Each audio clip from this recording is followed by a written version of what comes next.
മാലിന്യങ്ങൾ രണ്ടു തരം: അഴുകുന്ന മാലിന്യങ്ങളും അഴുകാത്ത മാലിന്യങ്ങളും. അഴുകുന്ന മാലിന്യങ്ങൾ നമുക്ക് വളമായി ഉപയോഗിക്കാം.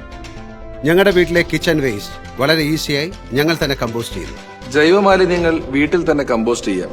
മുടന്ത ന്യായങ്ങൾ മാറ്റിവെച്ച് നമ്മുടെ വീടുകളിൽ തന്നെ ബയോ കമ്പോസ്റ്റ് ഉപയോഗിച്ച് ജൈവമാലിന്യം സംസ്കരിക്കുന്നത് ശീലമാക്കാം. ദൈനംദിന ജീവിതത്തിൽ നിങ്ങൾ ഉപേക്ഷിക്കുന്ന ഒരു തുണ്ട് കടലാസാവട്ടെ, മിഠായി പൊതിയാവട്ടെ, യാത്രയിൽ ഉപേക്ഷിക്കുന്ന പ്ലാസ്റ്റിക് കുപ്പികളാവട്ടെ, അതൊന്നും തന്നെ അലക്ഷ്യമായി വലിച്ചെറിയരുത്.